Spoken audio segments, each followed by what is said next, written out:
G'day everyone, welcome to the next video in Elements of Narrative, and this time we're talking about theme.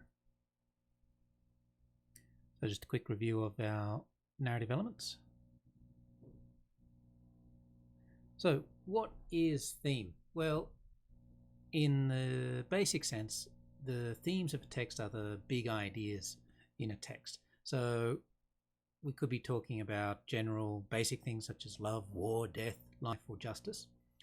We can get more specific as well, such as betrayal is punished, in which case it's more like a comment. Now, theme is often connected to message. Message is a lot more specific. It's more like what the writer wants to say about a theme or an issue. So here's an example. General theme could be justice, and then we have to ask the question, well, what does the author want to say about this theme? And then it could be something such as justice prevails when people speak the truth. So now we've got a message. We've got what the author is saying about the idea of justice or the theme of justice. So why does theme matter? It matters quite a lot. Especially as we're dealing with literary works. Themes are really essential, and authors tend to spend a lot of time thinking about those themes, whether it's before they begin their work or at the end when they start to see the themes come out at the end of the work. In essence, for the writer, themes add depth to a work, and themes allow writers to communicate their ideas. And for the reader, exploring themes helps readers understand real-world issues, and this is the real power of literature and reading, is that we can learn a lot through stories. We can learn that if we commit a crime, that guilt will affect us and that we'll be punished no matter what, whether we punish through our internal feeling of guilt or society will punish us, probably both. And we can learn that through stories. We don't have to go out and commit a crime to learn that lesson. We can learn that through stories. So what's the connection between theme and the other elements? Well, to start with, plot. Events or consequences that happen in the story can indicate theme. So if a character is acting in the story and bad things keep happening to that person, that could be because they have some personality traits that are undesirable and they need to fix those traits. And so it could be a way through the events that are happening to teach the audience a cautionary tale. And speaking of cautionary tales, structure. We want to structure our stories so that the themes are present there. So a cautionary tale, for example, is going to be something with where the protagonist has to learn some lessons in order to succeed, and maybe they don't learn those lessons and it becomes a tragedy. Maybe it's a hero story where the hero has to learn to trust themselves or to trust their friends before they can overcome the forces of antagonism. Stylistic devices. These also indicate theme through diction, symbols, mood, and all the other stylistic devices that are present that we cover in another video. But it can be metaphor and simile and rhythm and rhyme.